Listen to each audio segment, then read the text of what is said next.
A R Rahman साहब से मैं मिला, वो बहुत ज़्यादा हम्बल है, बहुत ज़्यादा हम्बल है। गुरदास मान जी से मैं मिला, वो बहुत ज़्यादा हम्बल है। अगर आप उनके फ़ैन हो तो वो आपके सामने अपना दिल खोल के रख लेंगे यार, वो इतने ज़्यादा हम्बल है, कोई ईगो नहीं है, कुछ नहीं है। एक यूट्यूबर भी है तो मैं आपको सिर्फ एक ही चीज़ कहूँगा कि आप कुछ भी करो गाइस, अगर आप हम्बल रहोगे ना, अगर आप पोलाइट रहोगे, अगर आपको सही तरीके से पता है कि लोगों को कैसे ट्रीट करना है, तो यही लोग, यही ऑडियंस, यही कम्युनिटीज़ आपको बड़ा बनाती है। आप किसी का भी एग्जाम्पल, ड्रीम्स देखना आपको अलग नहीं बनाता, लेकिन उन ड्रीम्स के लिए काम करना वो आपको सबसे अलग बनाता है। उन ड्रीम्स को अचीव करना वो आपको सबसे अलग बनाता है। जो भी अपॉर्चुनिटी आपको मिलती है उसके लिए 100% रेडी रहना और सबसे पहले उसको ग्रैब करना वो आपको सबसे अलग बनाता है। आज हमारे चैट शो में जो हम लोगों को ज्वाइन कर रहे हैं, he is a music manager by profession, he is a hip hop influencer by proficiency and he is also a YouTuber. और उन्होंने जो अचीव किया है अपनी लाइफ में, उससे वो आपको इतना इंस्पायर कर सकते हैं और आपको काफ़ी ज़्यादा हेल्प कर सकते हैं खुद को बड़ा करने में, खुद को ग्रो करने में। So hey guys, welcome back to my channel. I am Harsh the team digital monk और आज हमारे चैट शो को uncensored with the digital monk के एपिसोड 2 को जो ज्वाइन कर रहे हैं वो है mister Vikrant Negi from the channel Sultan nation. Let's go.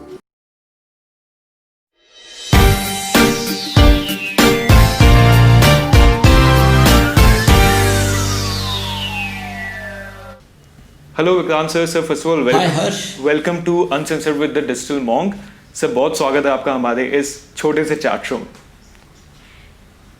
Thank you Harsh, thanks for calling me in. और मैं आपका चैनल स्टडी कर रहा था, मुझे काफ़ी आपके चैनल में काफ़ी इंटरेस्टिंग चीज़ें लगी यार। Keep thank you sir coming in. Thank you sir. Really nice to see, yeah really nice to see your channel. Yeah tell me bro. Thank you sir. Sir first of all it's our pleasure to have you actually in our show, क्योंकि हम लोग उन लोगों को देखते हैं जो लोग काफ़ी ज़्यादा एक्सपीरियंस होता है लोगों को अपने काम से लेके, और आप जिस मुकाम पे अभी हैं वहाँ पे जाना सबकी बस की बात नहीं होती। So it's a genuine pleasure to have you in our show sir. Thank you so much Harsh, thank you so much. Sir पहले तो बस सबसे पहला क्वेश्चन, जो लोग भी आपके चैनल को देखता है, जो लोग भी आपको वॉच करता है सबसे ज़्यादा, तो उसके मन में ये होता है कि जिस जगह आप आज हैं, जो जर्नी आपने स्टार्ट की थी, तो वो कैसी जर्नी थी जो आपने जीरो से स्टार्ट की और आज आप इतने सारे बड़े लोगों के साथ काम करते हैं। तो कौन से वो अप्स एंड डाउन्स थे जो आपकी लाइफ में हुए जिससे आपको यहाँ तक पहुँचने में हेल्प हुई? ओके हर्ष, सबसे पहले तो मैं ये चीज़ कहना चाहता हूँ कि इट डज़ंट मैटर कि यार आप क्या करते हो क्या नहीं करते हो। आप सबसे पहले you have to be very careful कि आपको अपनी लाइफ से क्या एक्सपेक्टेशंस है। Yes, sir. अगर आप इस चीज़ को लेकर क्लियर हैं कि आपको अपनी लाइफ में क्या चाहिए, आपके गोल्स कैसे होने चाहिए, तो I think most of the things will automatically get sorted. और आपको क्लैरिटी होनी चाहिए कि आपको क्या करना है। Yes, sir. If you talk about me, तो बेसिकली जब मैंने हिप हॉप को सुनना स्टार्ट किया तो मुझे ये आइडिया था कि मुझे अपनी लाइफ में कुछ भी करना है, but it will revolve around hip hop. तो उसके बाद से मैंने चाहे सॉन्ग्स बनाना स्टार्ट किया हो, चाहे फिर अपना एक यूट्यूब चैनल क्रिएट किया हो, बट कहीं ना कहीं लाइफ में हिप हॉप ने एक इम्पॉर्टेंट रोल प्ले किया है। क्योंकि आपको भी पता है, मुझे भी पता है, हिप हॉप सिर्फ एक म्यूज़िक जॉनर ही नहीं है, it's a culture, it's a full ब्लॉन culture, जो कि वर्ल्ड में सबसे ज़्यादा सुने जाने वाला म्यूज़िक जॉनर भी बन चुका है। तो ग्लैड यार, आई एम ग्लैड कि धीरे धीरे बेबी स्टेप्स हमने लिए और आज हम सॉर्टेड है, काफ़ी चीज़ें सॉर्टेड है। अगर मैं अपना प्रोफेशनल करियर देखूँ तो वो भी काफ़ी सॉर्टेड है। एज ए यूट्यूब अगर मैं देखूँ तो आई थिंक कहीं ना कहीं मैं अपकमिंग आर्टिस्ट की लाइफ में वैल्यू एडिशन कर पा रहा हूँ। और उन लोगों को भी काफ़ी कुछ सीखने को मिल रहा है इस जर्नी में थ्रू आउट। वो जितना मुझसे सीख रहे हैं उतना मैं भी उनसे सीख रहा हूँ, तो इट्स अ म्यूचुअल थिंग, तो साथ में चल रही है दोनों चीज़ें। या टेल मी ब्रो। और सर जो दूसरी चीज़ है कि जो आपने जब शुरू किया था ऐसे, तो वो कौन सा ऐसा स्टेप था, कोई ऐसी कि एकदम से कोई चीज़ चेंज आई थी जो आपने एकदम से म्यूजिक की तरफ खुद को जाना शुरू किया? या सो बेसिकली हिप हॉप में कैसे इंट्रोड्यूस हुआ मैं, Yes, sir. 2005-2006 की बात है। आई वॉज इन कॉलेज, तो मेरे एक फ्रेंड ने मुझे एक सॉन्ग सुनाया, बेसिकली वो था डॉक्टर ड्रे का स्टिल। Yes, sir. तो आई गॉट शॉक कि यार ये कैसा सॉन्ग है, इसमें एक ही लूप है थ्रू आउट जो गाने में चल रही है, और बड़ा ही इंटरेस्टिंग वे से एक ही लूप को उन्होंने यूज़ किया है, और साथ ही साथ जिस तरह की वो बातें उसमें चल रही थी, जो लिरिक्स उसमें थे, तो मैं तो नॉर्मली यार अपना बैक स्ट्रीट बॉयज़ और ब्रिटनी स्पीयर्स, माइकल जैक्सन में ये सब कुछ सुनता था, जो कि बहुत ज़्यादा कमर्शियल म्यूज़िक था।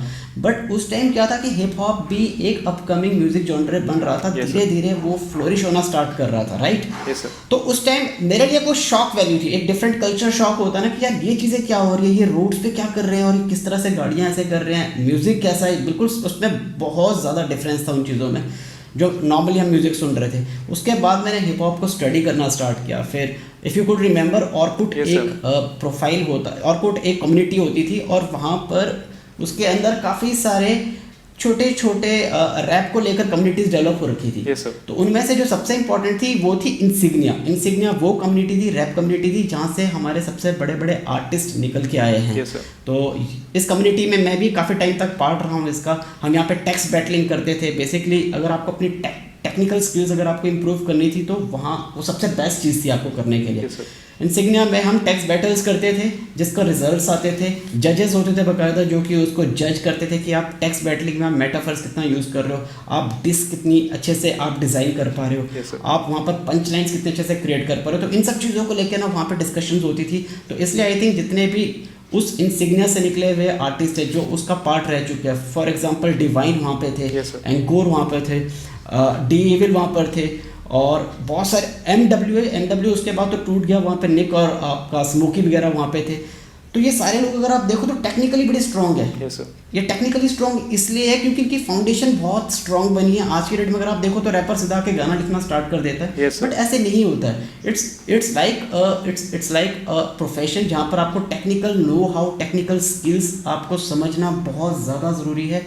अगर आपकी टेक्निकल स्किल्स सॉर्टेड है, अगर आपको पता है कि आपको क्या चीज़ पंच लाइन कैसे डेवलप करना है, आपको अपना मेटाफर, सिमिलिस, ये वर्ड प्लेस कैसे डिज़ाइन करने, तो ही आप इसमें लॉन्ग रन में जाके सक्सेसफुल हो सकते हैं। तो ये चीज़ें जानना बड़ी ज़रूरी है। और सर ये एक्चुअली प्रॉब्लम है भी जो आज कल के जो जैसे जो रैपर्स आते हैं जो नए म्यूजिक में जो जाना चाहते हैं, वो लोग सुनते हैं सबको और कोशिश करते हैं कि यार बस एक दिन में ऐसा ही हो जाए कि मैं गाना लिख दूं और मैं बस सीधे बस वहाँ पे उसको सबसे अपने किसी लेबल को दे दूं या फिर खुद एक इंडिपेंडेंट आर्टिस्ट बन के तुरंत बस सक्सेस पा लूं।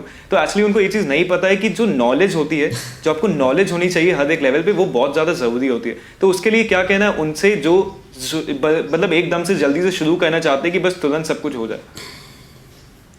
हर्ष, दुनिया का कोई भी आप प्रोफेशन ले लो। अच्छा, मैं आपको कहता हूँ कि हम एक डॉक्टर क्रिएट करते हैं 2 दिन में जो कि सर्जरी करेगा, तो क्या आप उस डॉक्टर के पास जाके अपनी सर्जरी कराएंगे जिसने कोई MBBS की डिग्री नहीं ले रखी है, फिर जिसने, है ना, आप नहीं करवाएंगे।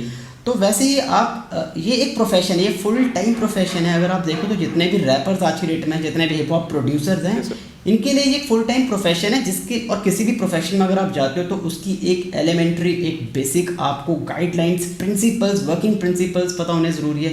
किस चीज़ को किस लिए किस तरह से बनाया गया है, आपको उस चीज़ की स्टडी आपको बहुत केयरफुली करनी पड़ती है। हाँ, जो आप कह रहे हो मैं उससे 100% एग्री करता हूँ ब्रो, कि मेरे पास भी ऐसे दिन में कम से कम 100 से 150 मैसेज आते हैं जिसमें लोग या तो फिर मुझसे पूछते हैं कि हम टेक्निकली यहाँ पर कहीं फंस गए, या फिर हमारे सॉन्ग को रिव्यू कीजिए, या फिर हमें हेल्प कीजिए लॉन्च करने में गाने को। But you have to be very sure कि जो आप गाना बना रहे हैं क्या वो टेक्निकल एस्पेक्ट्स में फिट है या नहीं है। आप ये नहीं कर सकते कि आपने गाना बनाया बिना नॉलेज के और आप एक्सपेक्ट करो कि आप एक सुपरस्टार बन जाए, वो नहीं हो सकता। आप डिवाइन को देखो, कृष्णा को देखो, मेरे बहुत पुराने दोस्त हैं, 10 से 15 साल हो गए हमें साथ में एक दूसरे को जानते हुए, इनको अब जाके सक्सेस मिली है यार, 10 से 15 साल। बादशाह भाई, लिल गोलू, एक का रफ्तार, 12 से 15 साल का हार्डवर्क है इन लोगों का, इसलिए जाके इनको अब सक्सेस मिली है। क्यों? क्योंकि इन्होंने उस पूरी जर्नी के बीच में ना चीज़ें सीखते रहे, वो सीखते रहे कि कैसे अपने आप को टेक्निकली स्ट्रॉन्ग करना है, कैसे अपने सॉन्ग्स को सही तरीके से डिस्ट्रीब्यूट करना है, कैसे अपने सॉन्ग्स को सही तरीके से प्रमोट करना है, मार्केटिंग करनी है। तो 360 डिग्री उन्होंने अपने आप को कहीं ना कहीं पॉलिश किया है, इसलिए ये लोग आज जाकर यहाँ पर है। ऐसे बहुत सारे लोग हो गए जिन्हें लगता हुआ यार कृष्णा तो भी 1-2 साल पहले ही आया, वाइन को तो हम 2 साल से पहले जानते भी नहीं थे, गली बॉय से पहले हम जानते भी नहीं थे। But to crack those guys, इन लोगों का स्ट्रगल बहुत पुराना है। मैंने पर्सनली इन लोगों का स्ट्रगल अपने सामने देखा है करते हुए इनको, कि क्या करते थे, कैसे करते थे। और आज आई एम वेरी प्राउड कि ये लोग इतना कुछ कर रहे हैं कम्युनिटी के लिए, और इतने सारे न्यू कमर्स हैं जो इनको देख के इंस्पायर हो रहे हैं। बट अगेन मैं आपको सिर्फ इतना ही कहना चाहूँगा कि आप किसी भी प्रोफेशन में जाए, not only about hip hop या फिर म्यूजिक, आप किसी भी प्रोफेशन में जाए तो make sure you know about the routes, make sure कि you know about the technical skills, technical know how जो आपको चाहिए उस प्रोफेशन को एक्सपर्ट, अपने उस प्रोफेशन में एक्सपर्ट होने के लिए और अपने बेस्ट प्रोडक्ट्स लॉन्च करने के लिए, देने के लिए।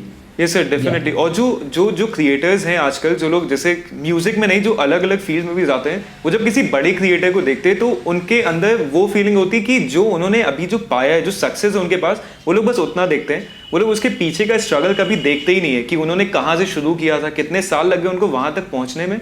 और जबकि वो जानना ज्यादा जरूरी होता है कि वो कौन से स्टेप्स थे जो उन्होंने लिए, जो उन्होंने जो सैक्रिफाइसेस किया एक्चुअली, कि उनकी वजह से वो आज इस सक्सेस तक पहुंच पाए। सो जैसे जो आपका जो एक्सपीरियंस, तो आपका जो म्यूजिक से जो प्यार था, वो उसको कैसे आपने अपने प्रोफेशन में चेंज किया, उसकी जो जर्नी थी वो कैसी थी? सो बेसिकली जैसे मैंने आपको बोला कि I was part of insignia. Yes sir. देखो मेरी जर्नी में ये नहीं कहूँगा कि इसमें बहुत ज़्यादा अप्स एंड डाउन्स थे, बट मैं हर एक चीज़ को काफ़ी क्लियरली प्लान करते हुए चला हूँ, इसलिए सारी चीज़ें properly fall at the place जिसे कहते हैं वो होनी स्टार्ट हुई प्रॉपरली, सब चीज़ें टाइम से जैसे मैंने प्लान किया था वैसे भी। इंसिग्निया से मैंने स्टार्ट किया, अपने फाउंडेशंस क्लियर किए, बेसिकली टेक्निकल स्किल्स लिखने को लेकर वो क्लियर की, मिक्सिंग कैसे करते हैं, मास्टरिंग कैसे करते हैं, प्रोडक्शन कैसे करते हैं, वो मैंने यूट्यूब ट्यूटोरियल के साथ सीखा। जिन आर्टिस्ट के साथ मैं काफ़ी टाइम से काम कर रहा हूँ, उन बड़े आर्टिस्टों को देख देख के मैंने सीखा है। यूट्यूब ट्यूटोरियल ने काफ़ी मेरे को हेल्प किया। अब क्या हुआ है, बात हो रही है 2011 या 12 के आसपास की। उस टाइम ना इंडिया में हिप हॉप सीन उतना ज़्यादा कल्टिवेटेड नहीं था, राइट। उस टाइम 2011 के एंड तक हमने एक मिक्स टेप लॉन्च की थी इंडिया में। उस टाइम मिक्स टेप मेरे ख्याल से हार्डली इंडिया में सिर्फ 2 या 3 लोगों ने की थी, जिसमें से एक ब्रदर भी थे और उनकी शायद आत्मा रामा था उनका मिक्स टेप का नाम। और 2012 में मेरे और मेरे क्रू ने मिलकर एक मिक्स टेप लॉन्च की थी जिसका नाम था इनकाउंटर, जिसकी हमने उस टाइम मेरे ख्याल से 2-2.5 हज़ार कॉपियाँ मिनिमम हमने सेल आउट की थी, मतलब उतना फैन बेस था इंडिया में। तो जब ये चीज़ें हुई तो फिर लेबल्स को पता चलने लगा कि यार हिप हॉप में भी स्कोप है। तो फिर उस तरह से एक लेबल ने मुझे अप्रोच किया, जिस लेबल के लिए भी मैं काम करता हूँ, उन्होंने मुझे अप्रोच किया। उन्होंने कहा कि अगर आपके पास इतनी एक्सपर्टीज़ है, आप इस तरह से मिक्स टेप अपने घर पे बैठ के बना के उसे रिलीज़ करके आप उससे प्रोडक्शन करके आप इतनी सारी चीज़ें भी कर सकते हो और हिप हॉप को इतना पुश कर सकते हो, तो why don't you come and join us. तो फिर मुझे उनका प्रपोजल अच्छा लगा, क्योंकि कहीं ना कहीं, यार आपको भी पता है, आप और मैं या फिर जितने भी ऐसे लोग हैं जो कहीं ना कहीं एक आर्टिस्टिक बेंट ऑफ व्यू रखते हैं। देखो पैसा, करियर, ये सब चीज़ें सेकेंडरी होती है। सबसे पहले आप देखते हो कि यार आपको काम करने में मज़ा आ रहा है कि नहीं आ रहा है। अगर आपको काम करने में मज़ा आ रहा है ना, अगर आपको अपने पैशन में मज़ा आ रहा है, तो ट्रस्ट मी ब्रो, पैसा ऑटोमेटिकली आएगा, आपका करियर ऑटोमेटिकली सेट होगा। बट फर्स्ट आपको ये सब चीज़ें सेकेंडरी रखनी है और आपको रखना है अपना जो आपका करियर, वो सब चीज़ें सेकेंडरी रख के आपको ये देखना है कि आपका पैशन कहाँ पर है। अगर आपका पैशन आपको समझ में आ गया ना, तो ये सारी चीज़ें ऑटोमेटिकली खुद ही एकदम आपके सामने आएंगी। टाइम लगेगा, पेशेंस होने की इसमें बहुत ज़्यादा ज़रूरत है, बट ये सारी चीज़ें ऑटोमेटिकली होंगी। तो आपको वो चीज़ में ध्यान रखना है। फिर उसके बाद ये लेबल वाली चीज़ हुई। उसके बाद काफ़ी सारे आर्टिस्टों के साथ काम किया, इंडिया में हिप हॉप आर्टिस्ट के साथ काम किया, 7-8 साल हो गए कंटिन्यूसली काम करते हुए। फिर मुझे एक दिन ये रियलाइज़ हुआ कि यार हिप हॉप के बारे में इंडिया में बड़ी मिसकंसेप्शंस हैं। हिप हॉप में सिर्फ नेगेटिव बातें हैं, हिप हॉप में सिर्फ नेगेटिव चीज़ें हैं जिनको आपने देखना है। फिर मैंने 2-3 वीडियोस बनाई जिसमें कि मैंने ये सोचा था कि मैं हिप हॉप के बारे में अपने पॉइंट ऑफ व्यू सामने रखूँगा, जो प्रॉपर रिसर्च वीडियोस थी। तो लोगों ने उसे काफ़ी अप्रिशिएट किया। फिर मुझे लगा कि हाँ चलो ठीक है, कहीं अगर कोई इंडिया में बैठ के कोई जानना चाहता है कि हिप हॉप क्या है, तो कम से कम उसे मेरी वीडियोस के थ्रू सही गाइडेंस मिल जाएगी, उसे सही बैकग्राउंड पता चल जाएगा कि हिप हॉप था क्या और कैसे वो इवॉल्व हुआ और इंडिया में कैसे आया। तो मैंने ये 2-3 चीज़ें करनी स्टार्ट की। आई थिंक आज मैं काफ़ी खुश हूँ, क्योंकि हिप हॉप एक्चुअली में लोगों तक पहुँच चुका है। लोगों को पता है कि हिप हॉप क्या है। अब प्रॉब्लम उसमें ये है कि उन्हें अच्छी चीज़ों का भी पता है और बुरी चीज़ों का भी पता है। तो जो अपकमिंग आर्टिस्ट है, they have to make sure कि आपको हिप हॉप से ना अच्छी चीज़ें लेनी है, पॉजिटिव चीज़ें लेनी है। जो नेगेटिव चीज़ें आपको कहीं ना कहीं उन्हें अवॉइड करना है। उसमें आपका भी, hip hop as a community का भी काफ़ी ज़्यादा उससे ग्रोथ हो सकती है। Yes sir, definitely. और सर जैसे जब हम लोग ये देखते हैं, जब आपके जैसे आपने लेबल्स के लिए काम करने के लिए बात की, तो जब जैसे कोई भी एक आर्टिस्ट होता है, जब वो शुरू करता है, फिर एट द एंड जब वो जो ड्रीम लोग देखते हैं कि यार हम किसी लेबल के साथ काम भी करेंगे, तो जब वो चीज़ आपको अचीवमेंट जब मिली थी, तो उसका एक्सपीरियंस कैसा था? क्या वो एक फील आई थी उसके बाद कि यार अब तो आगे कैसे क्या सब कुछ करना है? नहीं यार देखो, बहुत सिंपल है। अगर मैं इसमें 2 पॉइंट ऑफ व्यू रखना चाहूँगा। सबसे पहला पॉइंट ऑफ व्यू कि अगर आप एक आर्टिस्ट हो और आपको लगता है कि आप काम कर रहे हो और एक दिन एक लेबल आके आपको कहता है कि आपको हम वो लेबल पुश करना चाहता है, आपको प्रमोट करना चाहता है, आपको हेल्प आउट करना चाहता है, तो आई थिंक ये बहुत बड़ी अचीवमेंट हो सकती है आर्टिस्ट के लिए। बट धीरे धीरे ये चीज़ें भी चेंज हो रही है। अगर आप देखो ना वर्ल्ड वाइड, तो जितने भी बड़े आर्टिस्ट हैं आज की डेट में, कहीं ना कहीं वो इंडिपेंडेंट होने के बारे में सोच रहे हैं। इंडिया की अगर आप बात कर दो तो इंडिया में भी ऐसे, for example for me, Emiway Bantai is one of the purest independent artist we have in India. बिल्कुल सर। उनके अलावा मुझे कोई ऐसा आर्टिस्ट दिख नहीं रहा जो एक्चुअली में सही टर्म्स में इंडिपेंडेंटली काम कर रहा हूँ। कोई आर्टिस्ट किसी प्रोड्यूसर के पास साइन है, कोई आर्टिस्ट किसी लेवल पे साइन है, कोई आर्टिस्ट हो सकता है किसी प्रमोटर के पास साइन है, but anyway Bantai is the person जो मुझे लगता है कि वो इंडिपेंडेंटली काम कर रहे हैं, काफ़ी बड़े लार्ज स्केल पे काम कर रहे हैं। तो रिकॉर्ड लेवल का साथ होना ज़रूरी है यार, आपको बहुत चीज़ों में हेल्प करता है, वो आपको गाइडेंस करता है, आपको सही गाइड करता है, आपको वो आपके वीडियोज़ और आपकी प्रोडक्शन में जो इन्वेस्टमेंट होती है वहाँ पर आपको हेल्प करता है, आपकी डिस्ट्रीब्यूशन प्रमोशन, क्योंकि उनका नेटवर्क बहुत स्ट्रॉन्ग होता है, वो सही लोगों को जानते हैं, आपका गाना सही जगह तक पहुँचता है। टीवी नेटवर्क हो गया, रेडियो नेटवर्क हो गया, एक इंडिपेंडेंट आर्टिस्ट के लिए इन लोगों तक अपना गाना पहुंचाना इज अ टफ जॉब। बहुत ज़्यादा लेबल्स आपके लिए अच्छे से करते हैं। और सर जैसे जिनके पास ये सब, हाँ बोलिए। तो सर जैसे जिनके पास जो इंडिपेंडेंट आर्टिस्ट होते हैं, जैसे जो सिर्फ म्यूजिक जॉनर में भी नहीं, जो अलग से इंडिपेंडेंट काम कर रहे होते हैं, जो मेरे कुछ दोस्त हैं, वो लोग भी म्यूजिशियंस हैं, वो लोग भी म्यूजिक बनाते हैं, वो लोग भी सॉन्ग राइटर्स हैं, वो लोग भी लिखते हैं। सो सबसे बड़ी उनके लिए जो पॉइंट ऑफ व्यू होता है वो होता है सोशल मीडिया में खुद को ग्रो कराना। तो आपके क्या उसमें व्यूज है कि कैसे सोशल मीडिया में खुद को ग्रो कर सकते हैं? अगर आपके पास उतना एक रीच नहीं है ऑडियंस की अच्छी, तो उसमें कौन से की स्टेप्स होते हैं जिससे आपको ग्रो करना है उसमें? ओके सो यार ये प्रॉब्लम बहुत ज़्यादा कॉमन प्रॉब्लम है, और ये प्रॉब्लम मेरे पास इतनी ज़्यादा आती है कि मैंने इसके ऊपर डेडिकेटली 2-3 वीडियोस ऑलरेडी बना रखे हैं। हम लोगों ने देखी। आप यूट्यूब पे अपने सॉन्ग कि आप YouTube पे अपने सॉन्ग को प्रमोट कर सकते हो। इंस्टाग्राम मेरे ख्याल से अभी तो चलो फिलहाल टिकटॉक आ रहा था, but TikTok is gone now. Let's talk about Instagram, क्योंकि इंस्टाग्राम मुझे लगता है कि हमारा जो यूथ है सबसे ज़्यादा एक्टिव इस टाइम यूथ जो है वो इंस्टाग्राम पे। इंस्टाग्राम में से बहुत सारे फीचर्स है यार जिसके थ्रू आप अपने सॉन्ग्स को पुश कर सकते हो, अपने म्यूजिक को पुश कर सकते हो। और देखो at the end of the day principal, आप किसी भी प्लेटफॉर्म पे चले जाओ, किसी भी डिजिटल प्लेटफॉर्म पे चले जाओ, प्रिंसिपल रिमेन सेम। अगर आपका कंटेंट अच्छा है और अगर आप फ्रिक्वेंटली अपलोड कर रहे हो अपने कंटेंट को, तो देर या सवेर, डे और नाइट, कभी ना कभी आपको वो सक्सेस मिलनी ही मिलनी है, आपका कंटेंट वायरल जाना ही जाना है। एनीवे बंटाई ने कम से कम मेरे ख्याल से 100-150 वीडियो बना लिए थे, वो सॉन्ग्स लॉन्च कर चुका था उससे पहले कि उसका करियर ऐसा ब्लोन अप करता, राइट। ये बहुत सारे आर्टिस्टों की ऐसे, अगर आप स्टोरीज देखो, कृष्णा को आप देखो, कृष्णा 2012 से गाने बना रहा है यार, और उस टाइम भी जो उसके गाने थे और आज के उसके गाने सुनो तो उसकी क्वालिटी तब भी बहुत अच्छी थी, और अब भी हर सॉन्ग के साथ उसकी प्रोडक्शन क्वालिटी या फिर जो जिस तरह से वो लिखते हैं वो क्वालिटी काफ़ी ज़्यादा अमेजिंग है यार। और वो सबसे बड़ी बात, वो कंसिस्टेंट रहे हैं।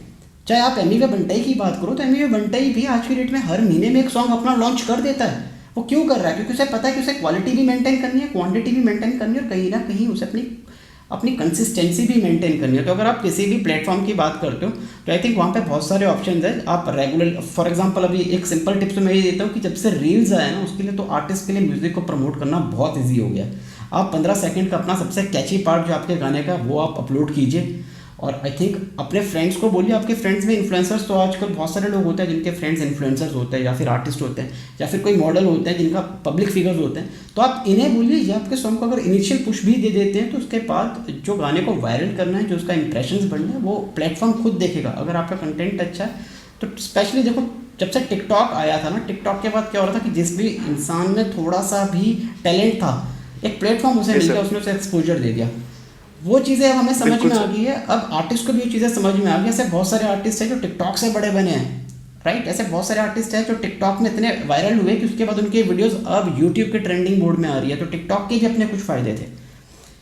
इंस्टाग्राम अभी है तो इंस्टाग्राम के भी अपने बहुत सारे फ़ायदे हैं। आप स्वाइप अप स्टोरीज के थ्रू प्रमोट कर सकते हैं, आप लाइव आ सकते हैं, वहाँ पे अपने सॉन्ग्स के बारे में बात कर सकते हैं। वहाँ पे अब रील्स है, रील्स के थ्रू आप अपने सॉन्ग्स को प्रमोट कर सकते हैं। या और सर ये बहुत ज़्यादा ज़रूरी भी है। और सर जो जैसे मान लीजिए आप इंस्टाग्राम पे हैं, जो इंस्टाग्राम पे जो लोग हो गए, जो लोग यूट्यूब में क्रिएटर्स, जैसे हम लोग क्रिएटर्स जिनके पास बहुत ज़्यादा रीच फिलहाल नहीं है, एक लिमिटेड रीच है, जो काफ़ी बड़े क्रिएटर्स होते हैं उनसे ज़्यादा है। तो जैसे जब कॉन्टैक्ट करते हैं तो कोई भी जब छोटे से जब एक बड़ा जाता है तो जो बीच में वो ईगो जैसे कभी कभी कुछ क्रिएटर्स के अंदर आ जाता है, वो ट्राई नहीं करते कि आपको वो आपके साथ वो कम्युनिकेट करें। तो उनके लिए क्या कहना है आपका? ब्रो देखो, मैंने एक ही चीज़ अपने, अगर मैं ये कहूँगा कि मैं पिछले 12-15 साल से म्यूज़िक इंडस्ट्री के साथ कनेक्टेड हूँ, तो मेरे को सिर्फ एक ही चीज़ समझ में आई है। जितना बड़ा आर्टिस्ट मैंने देखा है अपनी पर्सनल लाइफ में, चाहे वो एक्टर हो, चाहे वो एक डायरेक्टर हो, चाहे वो एक रैपर हो, चाहे वो एक सिंगर हो, जो जितना बड़ा आर्टिस्ट है वो उतना ज़्यादा हम्बल है ब्रो। बिल्कुल सर। AR रहमान साहब से मैं मिला, वो बहुत ज़्यादा हम्बल है, बहुत ज़्यादा हम्बल है। गुरदास मान जी से मैं मिला, वो बहुत ज़्यादा हम्बल है। अगर आप उनके फ़ैन हो तो वो आपके सामने अपना दिल खोल के रख लेंगे यार, वो इतने ज़्यादा हम्बल है, कोई ईगो नहीं है, कुछ नहीं है। But yes I can understand कि शायद वो जनरेशन अलग थी। Yes, sir, अब जो definitely. जनरेशन आ रही है जिसे ओवरनाइट सक्सेस मिली है, तो मैं आपको एक ही चीज़ कहूँगा यार, अगर आप लोगों के दिलों को जीतना सीख गए ना, अगर आपको यह पता है कि मेरे को अपने साथ अपनी कम्युनिटी आगे लेकर जानी है, Yes, sir. तो आपको सक्सेस देर या सवेर मिलेगी, क्योंकि तब आपका काम है सिर्फ कंटेंट क्रिएट करना, आपकी कम्युनिटी आपके कंटेंट को आगे लेकर जाएगी। फॉर एग्जांपल मैं बताता हूँ यार, जब लॉकडाउन स्टार्ट हुआ तो मुझे 2-3 लोगों के मैसेज आए कि सर प्लीज़ हमें हेल्प करो, लॉकडाउन है, घर पे बैठे हुए हैं, कॉलेज नहीं चल रहे हैं, तो हमें रैप सीखना है, तो कुछ ट्यूटोरियल्स बनाए। Yes, sir. रैप सीखने के लिए मेरे को ट्यूटोरियल्स चाहिए। तो मैंने कहा चलो ठीक है यार, मैं भी खाली बैठा हूँ क्योंकि ऑफिस नहीं है, आप लोग भी खाली बैठे हो, तो चलो मैं कुछ ट्यूटोरियल्स बनाता हूँ। स्टार्टिंग के मैंने जो कुछ वीडियोस डाले उसमें 5 या 7 कमेंट्स होते थे। मैं क्या करता था, मैं उन सारे लोगों को अच्छे से, जो उनकी क्वेरीज होती थी, उनको हर एक कमेंट को मैं रिप्लाई करता था। अगर आप मेरे चैनल पर जाकर देखो तो मेरे ख्याल से 99% कमेंट्स को मैंने रिप्लाई किया है, हर एक इंडिविजुअल कमेंट को। वो क्यों किया है? क्योंकि मुझे कहीं ना कहीं लगा कि जो ये सामने से जो ये बंदा मुझे कमेंट कर रहा है, इसने मेरे को 2-3 मिनट अपनी लाइफ के दिए, उसने मेरा वीडियो देखा, और उसने ये तब देखा जब उसे सच में किसी चीज़ की कोई ज़रूरत रही होगी, कोई क्वेरी रही होगी, तो उस बंदे को कहीं ना कहीं हेल्प करना ज़रूरी है। Yes, sir. मैं इसलिए कमेंट करता हूँ, और आई थिंक ये चीज़ें मैटर करती हैं आपके चैनल को ग्रो करने के लिए। बहुत ज़्यादा। अगर आप एक यूट्यूबर भी है तो मैं आपको सिर्फ एक ही चीज़ कहूँगा कि आप कुछ भी करो गाइस, अगर आप हम्बल रहोगे ना, अगर आप पोलाइट रहोगे, अगर आपको सही तरीके से पता है कि लोगों को कैसे ट्रीट करना है, तो यही लोग, यही ऑडियंस, यही कम्युनिटीज़ आपको बड़ा बनाती है। आप किसी का भी एग्जांपल ले लो, दुनिया के सबसे बड़े अगर यूट्यूबर्स की भी बात कर लो, PewDiePie से लेकर किसी की भी बात कर लो, वो सारे लोग भी बहुत हम्बल है यार। आप देखो उनके वीडियोस, जब वो लोगों से मिलते हैं एयरपोर्ट पे या कहीं और रेस्टोरेंट्स वगैरह में, बहुत हम्बल है। उनको कोई किसी बात का ईगो नहीं है, क्योंकि eight the end of the day वो जानते हैं कि अगर हमने लोगों को ही खुश नहीं रखा तो ये लोग कल के हमारे करियर को इफेक्ट कर सकते हैं। बिल्कुल सर, बिल्कुल। तो you have to be very very humble bro. और सर जैसे Yeah. जो नेक्स्ट चीज़ जो पूछनी है, वो पहले तो आपके जो थॉट्स हैं, जो जनरेशन के लिए जो आपकी जो एक एक्सपीरियंस है, जो आपकी लर्निंग जो आपसे लोग ले सकते हैं, वो बहुत ज़्यादा अच्छी है और सबको हेल्प करती है, सिर्फ म्यूजिक का जो फील्ड है उसमें नहीं। जैसे हम लोग भी क्रिएटर्स हैं, जब हम लोग को भी इनिशियल कुछ चीज़ें सीखनी होती है तो आपकी वीडियोस काफ़ी ज़्यादा काम आती है, आपको काफ़ी ज़्यादा लोग फॉलो भी करते हैं। और एक रिक्वेस्ट थी, जो फैंस हैं आपके, जो हम लोगों ने भी एक स्टोरी में पोस्ट किया था कि क्या आप लोगों को जानना चाहते हैं आप लोग उनसे, तो सबने पूछा था कि आपके जो नेक्स्ट गाने हैं, जो आप जो म्यूजिक डालते हो, जो आप सॉन्ग्स रिलीज करते हो, वो बहुत ज़्यादा पॉपुलर है, तो नेक्स्ट आपका कोई म्यूजिक कब आ रहा है, कोई उसकी कोई नई जानकारी? सी ब्रो, बहुत ही ज़्यादा इंपॉर्टेंट क्वेश्चन हो गया लगता है मेरी लाइफ में। मेरे को ना ऑलमोस्ट हर रोज़ 5 से 10 लोग ये क्वेश्चन पूछते हैं Yes, कि आपका नेक्स्ट सॉन्ग कब आ रहा है। अब चक्कर पता है क्या, जब मैंने ये स्टार्ट किया था ना, तो उस टाइम मेरी लाइफ के करियर पाथ और करियर गोल थोड़े अलग से थे। उस टाइम बस मेरे को ये था कि मेरे को एक सॉन्ग बनाना है। बट अब मुझे कहीं ना कहीं लगता है कि यार अगर मैं अपने YouTube चैनल के थ्रू इस कम्युनिटी को हेल्प कर रहा हूँ, तो कहीं ना कहीं मेरे अंदर वो एक रिस्पॉन्सिबिलिटी आ गई है कि मैं एक ऐसा सॉन्ग बनाऊँ जिसका कुछ मीनिंग हो। Definitely right. वैसे भी मेरे पिछले, अगर आप मेरे कोई भी सॉन्ग सुनो तो उसके पीछे आपको एक अंडरलाइनिंग मीनिंग प्रिंसिपल आपको मिलेगा, उस गाने से आपको कुछ ना कुछ सीखने को मिलेगा। मोस्ट ऑफ द सॉन्ग्स, आप चाहे हसल की बात करो, चाहे हार्डवर्क की बात करो, Definitely. आप खोटे सिक्के की बात करो, तो आपको उसमें से सीखने को जरूर कुछ मिलेगा। तो अब मैं चाहता हूँ कि मैं एक ऐसा सॉन्ग बनाऊँ जिससे कि आपकी राइटिंग स्किल्स इम्प्रूव हो। तो मतलब एक डिफरेंट कंसेप्ट है इसमें। हम इस सॉन्ग के अंदर हम बेसिकली एक साइड में सॉन्ग चल रहा होगा और एक साइड में चल रही होंगी ये बात है कि आप अपनी पंच लाइन्स, मेटाफर, सिमिलेस, ये सारी चीज़ें, वर्ड प्लेस कैसे आप अपने पॉलिश कर सकते हो, तो वो लेसन भी होगा वो एक सॉन्ग बेसिकली। सब बहुत ज़्यादा तो वेट कर रहे टाइम लग रहा हैं है, लोग भी काफ़ी ज़्यादा वेट कर रहे हैं सॉन्ग का। आई थिंक गाना मैंने लिख लिया है, मेरे को बस रिकॉर्ड करना और वीडियो शूट करना है। ऐसे मेरे जितने भी वीडियो शूट होते हैं वो एक पर्टिकुलर इंसान है, दीपेश नाम के मेरे भाई है, जो सारे वीडियो शूट करते हैं। तो वो भी देखो लॉकडाउन की वजह से कहीं ना कहीं फंसे, और मैं ये नहीं चाहता कि मैं घर के अंदर बैठ के छोटा सा वीडियो बना दूँ। खाना पूर्ति वाला काम नहीं करना है दोस्त, और जब भी वीडियो आएगा काफ़ी अच्छे से जो जस्टिफाई कर पाएगा उस गाने को, हम वैसा वीडियो बनाएंगे। डेफिनेटली सर, लोग काफ़ी तो ज़्यादा आई थिंक सितंबर अक्टूबर तक you can expect the song to come. बिल्कुल सर, लोग काफ़ी वेट भी कर रहे हैं, लोग काफ़ी ज़्यादा इंतजार भी कर रहे हैं आपके गानों, क्योंकि जो आपकी व्यूअरशिप है, जो आपकी ऑडियंस है, वो बहुत ज़्यादा पसंद कर रही है आपके ऐसे गानों को। तो सर लास्ट क्वेश्चन बस एक ये है कि जो आज की जनरेशन है, जो लोग बहुत ज़्यादा जल्दी, जैसे जो लोग यूट्यूब में आते हैं, एक बिल्कुल समझ लीजिए वो जो उनका पैशन है वो बाद में देखते हैं और पहले उनको देखते हैं कि वो उससे पैसे कितनी जल्दी बनाना शुरू कर दें, तो उनके लिए आपके पास एक कौन से ऐसे जो सक्सेस वर्ड्स हैं जो वो लोग अप्लाई कर सकते हैं, ताकि उनको जो ग्रोथ है वो भले ही धीरे मिले, लेकिन वो जो ग्रोथ हो वो काफ़ी सही हो, उनको काफ़ी ज़्यादा हेल्प भी कर सके? अच्छा ब्रो, देखो अगर आप एक चीज़ ध्यान से देखोगे ना तो YouTube ने भी अपनी कुछ टाइम पहले एक दो साल पहले अपनी पॉलिसी चेंज की। Yes sir, definitely. YouTube भी ये कहता है कि आपको 1000 सब्सक्राइबर्स और 4000 आवर्स का वॉच टाइम चाहिए। 4000 आवर्स को अगर आप ब्रेक डाउन करते हो तो ऑलमोस्ट 2.5 लाख मिनट्स होते हैं। बिल्कुल सर, बिल्कुल। तो YouTube भी ये जानना चाहता है कि आप में वो पेशेंस है कि नहीं है, आप इतने पेशेंट है कि नहीं है। आप कहीं ऐसा तो नहीं है कि ये आप अपने पैशन के लिए कर रहे हैं या फिर आप ये इसलिए कर रहे हैं क्योंकि मैं चाहता हूँ कि मैं पहले दिन से ही कंटेंट बनूँ और मोनेटाइजेशन के थ्रू पैसा कमाना स्टार्ट कर दूँ, फेम आ जाए। नहीं ब्रो, लाइफ का एक बहुत ही सिंपल प्रिंसिपल है, हर एक अच्छी चीज़ को होने में टाइम लगता है। अगर आप ओवरनाइट सक्सेस लेना चाहते हो तो ट्रस्ट मी, वो ओवरनाइट सक्सेस भी आपकी बहुत जल्दी नीचे आने वाली है, आपको उसमें भी फेलियर्स देखने पड़ेंगे। बिल्कुल। बट अगर आप प्रॉपरली टाइम दे के चीज़ें सीखते हुए, और पता है असली मज़ा वो माइलस्टोन अचीव करने में नहीं है कि मेरा मोनेटाइजेशन आज हो गया, आज मेरे 15,000 सब्सक्राइबर्स हो गए, 1 लाख सब्सक्राइबर्स हो गए। असली मज़ा है ना वो है जर्नी में, जो आप ये पूरा रास्ता चलते हो ना। बिल्कुल सर। और आपके साथ जो आपकी कम्युनिटी बिल्ड होती जाती है। आज के डेट में ऐसे बहुत सारे मेरे सब्सक्राइबर्स हैं जिनको मैं पर्सनली जानता हूँ, जो मेरे से फ़ोन पे भी बात करते हैं। Yes sir. ये कम्युनिटी धीरे धीरे ऐसे ही बड़ी होती जाती है, चाहे वो आर्टिस्ट हो, चाहे वो आप यूट्यूबर हो, चाहे आप आर्टिस्ट हो, चाहे आप एक एक्टर हो। इट टेक्स टाइम यार। नवाजुद्दीन सिद्दीकी को आप देखिए, मेरे ख्याल से he is one of the finest actor भी है। Definitely sir. बट आप ये देखिए कि उनको काम कितना, ये अच्छा काम करते हुए भी उनको कितना पेशेंटली वेट करना पड़ा है। बट जब उनको उनका अपॉर्चुनिटी मिला, तो जैसे एमिनेम ने भी बोला था कि एक बार ही जब अपॉर्चुनिटी आए तो आप इतने प्रिपेयर्ड रहे कि उस अपॉर्चुनिटी को आप 110% क्रैक कर दे। तो वो आता है सिर्फ पेशेंस के साथ, टाइम के साथ और आपकी कमिटमेंट के साथ। तो ये होनी बहुत ज़रूरी है, तीनों चीज़ें आपके अंदर। डेफिनेटली सर, बिल्कुल क्या सर। ब्रो? और सर आपकी जो नॉलेज आपने प्रोवाइड किया, जो ऑडियंस को जो लोग देख रहे होंगे उनको भी काफ़ी ज़्यादा सीखने को मिलेगा इससे।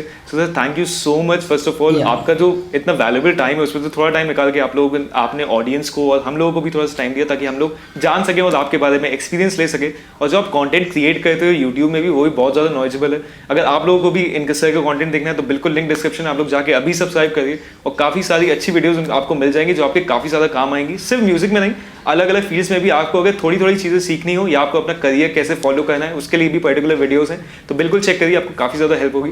सर थैंक यू सर, आपने टाइम दिया। आप लोगों की आई होप वीडियो काफ़ी ज़्यादा अच्छी लगी होगी। ये हमारा छोटा सा एक चैट शो था सर के साथ जिसमें आपको काफ़ी ज़्यादा एक्सपीरियंस मिलेगा। Thank you Harsh for inviting on this chat show. और जब मैंने आपका चैनल स्टडी किया तो मेरे को भी काफ़ी अच्छा लगा यार। आप भी काफ़ी अच्छा कंटेंट बना रहे हो, आप अपकमिंग आर्टिस्ट को हेल्प कर रहे हो काफ़ी ज़्यादा, जो कि अपने आप में बहुत ही अच्छी बात है। आई एम वेरी श्योर कि आपका चैनल बहुत ज़्यादा जल्दी ग्रो करने वाला है। All the best to you and your channel, bro. Keep rising, keep shining and keep smiling. Mr. Boy Sultan signing off for today. I will see you soon. Sir thank you so much for your kind words. आपसे ही बात करके काफ़ी अच्छा लगा और आप लोगों को भी आई होप ये वीडियो काफ़ी ज़्यादा पसंद आई होगी क्योंकि हम लोगों ने काफ़ी ज़्यादा मेहनत करके, सर ने भी अपना एक्सपीरियंस काफ़ी ज़्यादा शेयर किया आपके साथ। So I hope you like the video. Thank you for watching. Stay safe and stay at home. Bye bye.